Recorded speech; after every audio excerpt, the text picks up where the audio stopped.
Minecraft 1.18 is right around the corner, and with it the promise of more strategy in mining.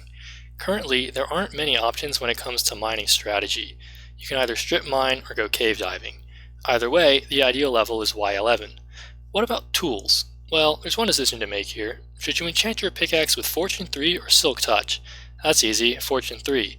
You will always get more drops and more experience mining an ore block with Fortune 3 than collecting it with Silk Touch and smelting it in a furnace. At least, that's what I thought. Not too long ago, I heard it suggested in a YouTube video that mining nether gold ore with Silk Touch and smelting it yields more gold than just mining it with Fortune. Wait, what? I thought. That can't be right. So instead of doing the smart thing and blindly believing something I heard in a YouTube video, I decided to put it to the test. But before we get into that, consider subscribing. It really helps me out, and you can unsubscribe at any time. In order to get an idea of how much gold nether gold ore drops on average, I mined 400 blocks of it. 100 with an unenchanted pickaxe, and 100 with each level of fortune. Here's what I found. Mining without any level of fortune yielded about 44% of an ingot from every ore block. Fortune 1 yielded about 62%, Fortune 2 about 81%, and Fortune 3 about 95%. Smelting nether gold ore always gives exactly one gold ingot every single time. So as you can see, Silk Touch does, in fact, give more gold per block. But it's very close. According to the wiki, it's actually even closer than this. Okay, I thought, what about XP? Surely mining it straight up drops more XP than smelting it. Nope. Smelting it gives 1 XP point per block, while mining it drops 0 to 1. Assuming those drop chances are evenly distributed, that's an average of 1/2 XP per block. I didn't bother to test that though, because regardless of the distribution, the average will still be less than the 1 you get from smelting. Okay, let's talk time. Obviously, the major drawback to Silk Touch as opposed to Fortune is that Silk Touch requires extra time for smelting. But how much extra? Is it negligible in comparison to the time it takes to mine the ore in the first place? This is where things get more complicated. If you have a strong aversion to math, you might want to tune out or skip ahead. Ready? Here we go.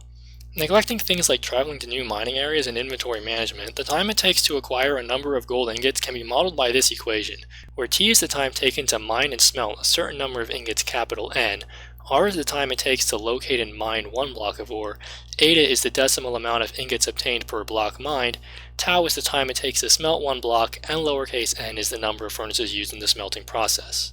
Let's break this down. We already know eta, it's the number in the third column of the table shown earlier. Tau is pretty easy. An ordinary furnace takes 10 seconds to smelt a block, while a blast furnace takes only 5. For Fortune, tau is 0 since you don't have to smelt at all. It should be noted that the tau over n term becomes problematic for small values of capital N. For example, if you're smelting one ore block and using 4 normal furnaces, it will still take 10 seconds to smelt instead of 2.5 seconds, because you can't divide the ore block into 4 pieces and smelt each one in a different furnace at 4 times speed. Now let's look at R. R is tricky to predict because there are so many variables that affect it. Which biome you're in, how many times you get interrupted by mobs, how quickly you're able to traverse the terrain, even the mining speed of your pickaxe, and the list goes on. Nevertheless, I attempted to get a value for it by spending 15 minutes mining for gold under the following conditions. I only mined in nether waste since the majority of the terrain is replaceable by gold ore and the visibility is relatively good. I played on easy difficulty with mobs spawning off. I used a netherite pickaxe without any efficiency enchantments, and I played on an Optifine client with fog off. I did this 8 times and calculated the average R. Here's the results. So now that we have all of our variables taken care of, we can plot this. What does this graph tell us? Well, suppose you wanted 4 stacks of gold, which is 256 ingots. With Fortune 3, that takes a little over 24 minutes. If you use Silk Touch and smelt it with just one blast furnace, it takes just under 45 minutes. That's nearly twice as long. Now of course, as you use more furnaces, that time decreases dramatically. With the right number of blast furnaces, you can even get the times equal. That number can be calculated from this formula and is about 40 for my R. Now, to answer the question in the title of the video, which one is better? There's no definitive answer to this question, it really depends on what you want. Let's say you're someone who spends hours in Minecraft every day, you're working on a big building project with tons of gold, you don't care too much about the time. You should probably go with Silk Touch. If you want to get a specific amount of gold as quickly as possible, you should probably use Fortune unless you have a lot of furnaces at the ready.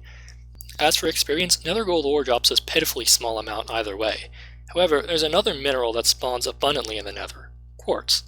Quartz rewards mining with fortune much more than silk touch, so if you're doing general nether mining, you'll probably have a fortune pick with you already.